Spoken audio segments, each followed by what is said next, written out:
Screw, what up? They weren't ready for this one. Yo, I'm a byproduct of fly talk. All these guys nada. I fathered the scene. I'm Darth and you Skywalker. What's good, ladies and gentlemen of the SFJ Nation? How y'all living, huh? Before we start, let me get my focus right. Before we start, I just want to say, can we just give props to Lil Louisiana? One of the GOATs. She changed music forever. Shout out to Lil Louisiana. First off.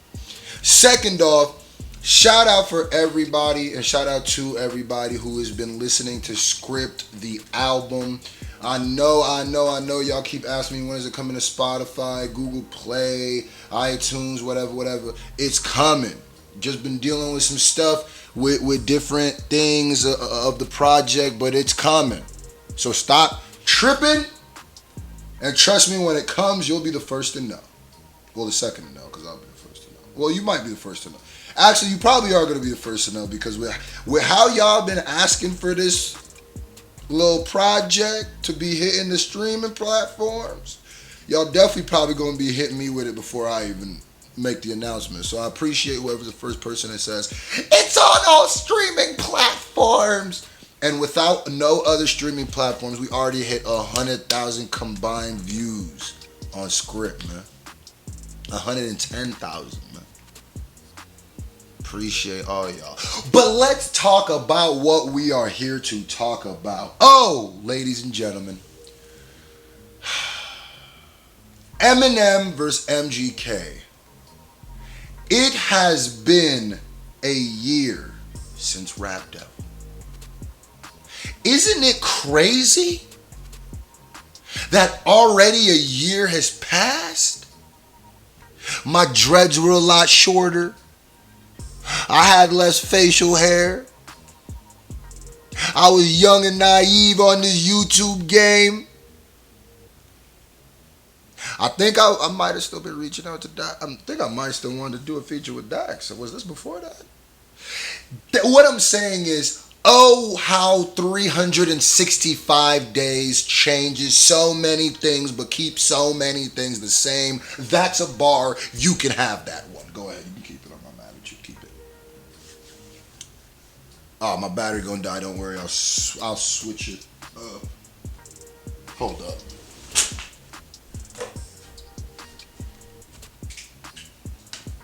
My battery gonna die.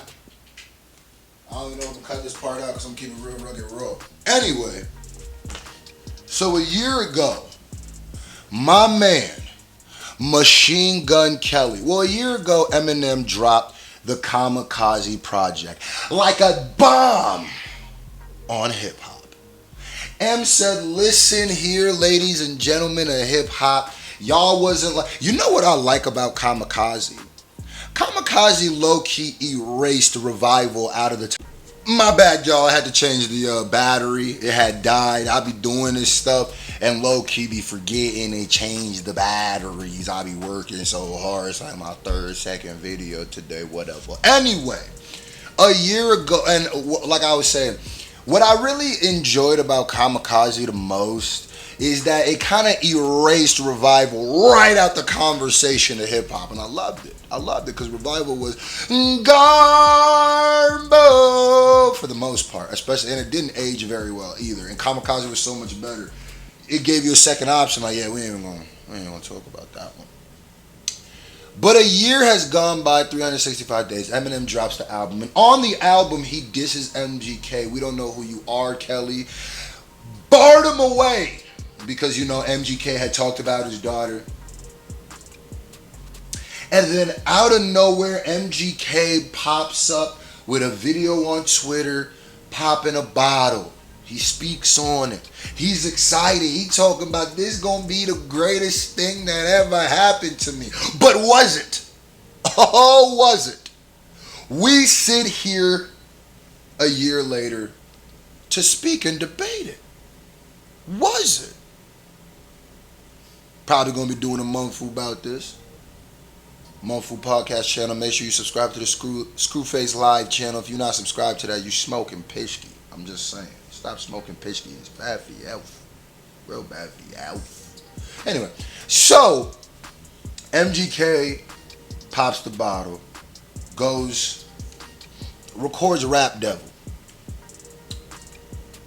Now, I remember when Rap Devil dropped, wasn't a big fan of it. As a diss track, it literally, to me, is the same reason why I wasn't a big fan of War, Dax's diss track, not to bring that up, but it's the same exact reason where the diss, as a diss track, the song is Garbo, and since it's a diss track, that means the song is Garbo.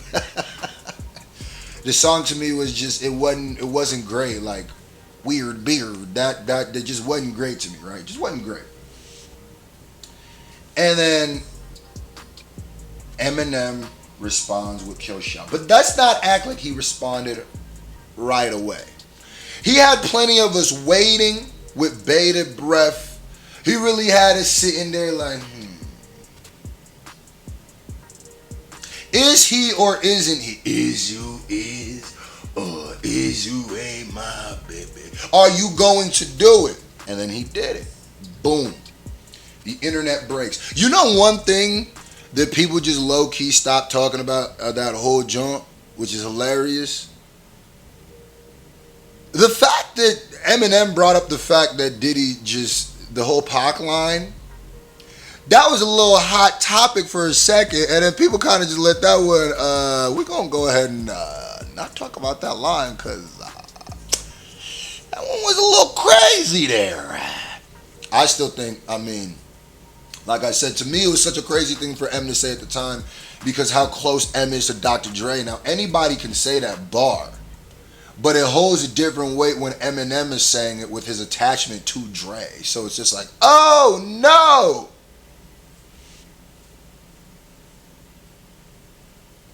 Oh no! And it's funny because the Keefe D interviews have came out since then. And if you believe that Diddy was the one who put the bounty on the death row chains, then yeah, M's 100% right. If you believe that fact, then yeah. So anyway, I remember when Rap Devil dropped, I was like, cool. I respect it no matter what anybody says about MGK, no matter what anybody, how much people diss him, disrespect him, whatever. One thing I said was, of all the people Eminem mentioned on that project, because MGK wasn't the only one to be mentioned. Let's not get it twisted. We keep a lot of focus on MGK, but he responded. There's another person who got dissed by M on that project and just continued to run his mouth with no hip-hop retort. No hip-hop retort. If someone comes at you who is worthy of your time in hip-hop, you come at them. M is definitely worthy of Jamar's time. And it's funny because a year later, we sitting here, and there's a chance that Eminem might diss Jamar again, and Jamar's still just talking. Just giving his opinion. You know what I mean? Just giving it. In the same 365 days ago, the same reason M dissed him, he's still doing the same stuff. Which is another reason why I feel like Jamar kind of cornered himself into a wall. Because it's just like, you've been doing this a long time, son. You gonna have to ish or get off the toilet. You know what I mean? You gonna have to bust a move or move. I just had to bring that up because I think it's crazy that 365 days ago that happened and now that's still happening. That's kind of nuts. It's kind of nuts. I ain't gonna hold you. It's weird how the universe made that happen. But anyway, like I said, I gave MGK his props for doing that. Now what happened was I started seeing, well, I knew from the beginning, you can go check the old month was there on this page. I knew from the beginning that there was something going on. I was like, this is going to be beyond a regular diss. This is going to be beyond a regular beef. It's going to be super one-sided. Now, it's funny because in the beginning, the narrative, if you remember back when this song first dropped, the narrative was a little different. People were trying to give MGK a win or give him anything because the beat was hotter. You remember that? Y'all remember when people were just reaching to try to give M the L? Just the beat? But what about what he said on the beat? The beat's hotter. That's when you know a nigga lost. I was like, okay, cool. Alright.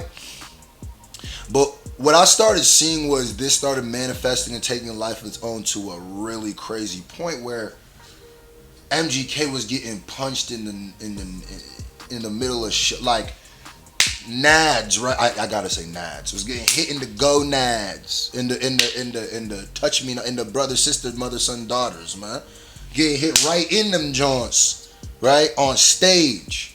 Getting attacked by, or having to getting confronted by weird MMA fighters who he ends up washing. By the way, that weird MMA fighter, I don't know if y'all heard this on my other video. I was gonna make a video about this, but while we were shooting Clicked Up, believe it or not, that same dude that MGK stomped into coffee grounds, the same dude that MGK and his crew squeezed into very pulpy orange juice, that same cornball, cheese whiz, pug in the face, nobody knows your record, he ain't in the UFC, he in the new FC bootleg league face looking at, that dude hit me up pop and fly. I never made a video about it because I was just like, man, that dude's a loser anyway.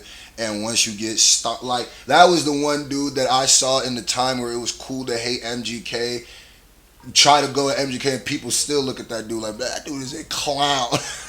But anyway, so I started seeing that this was it was going beyond music, and I started seeing the stands took this, and I knew that it was going to be bad. And once they have it, they're not really like logical. They're not gonna, you know what I mean? They're really like the worst part of the Eminem base. So it started going a different way, and I started saying, yo, Kels, dog, you gonna have to try your hardest to move on so you do not become the Eminem, the guy that Eminem dissed, or I dissed Eminem.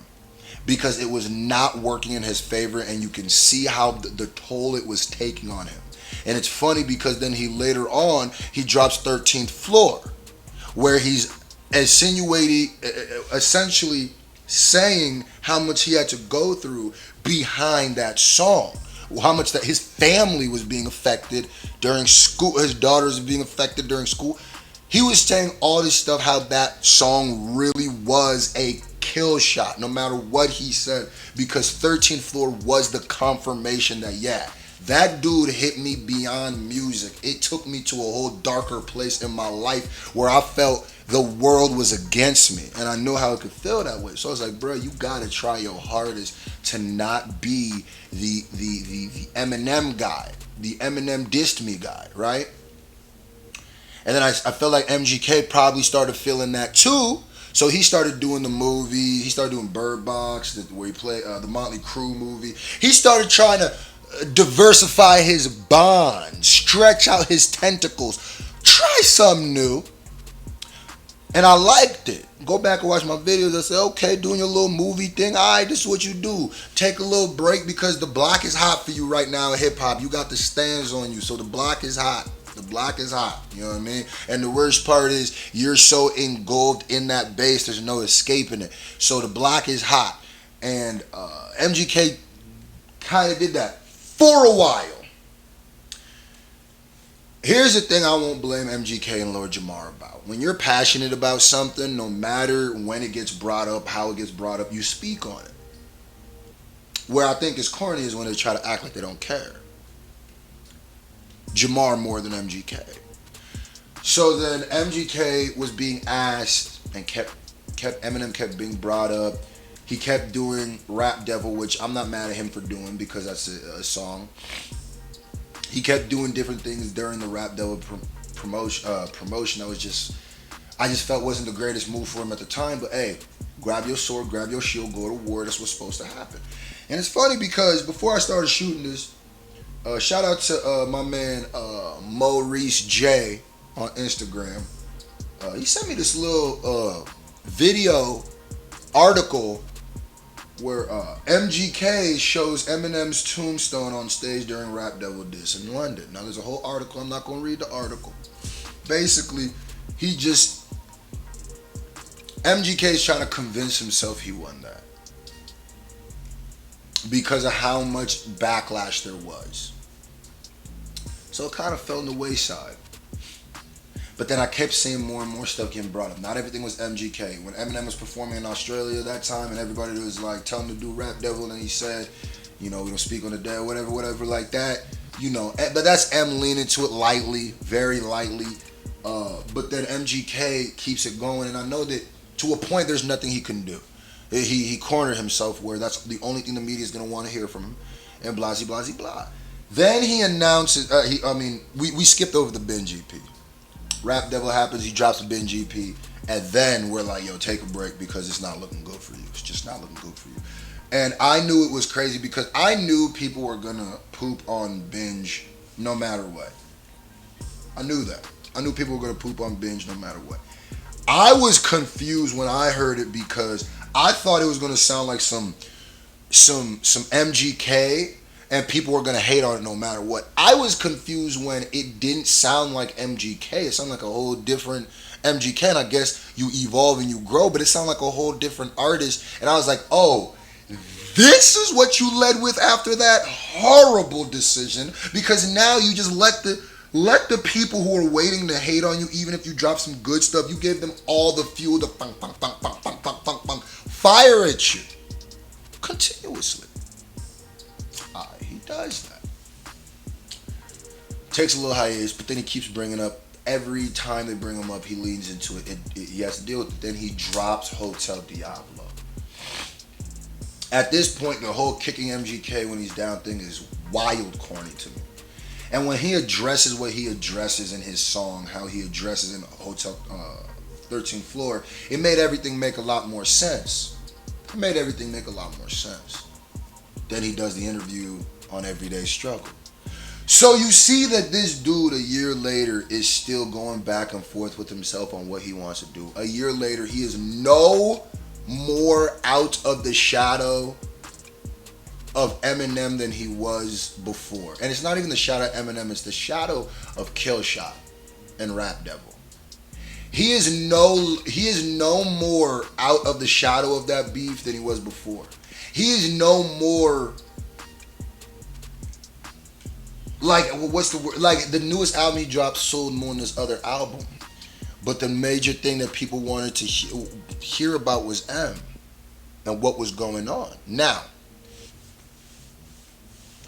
Eminem has been doing whatever he wants this whole year, honestly. Like,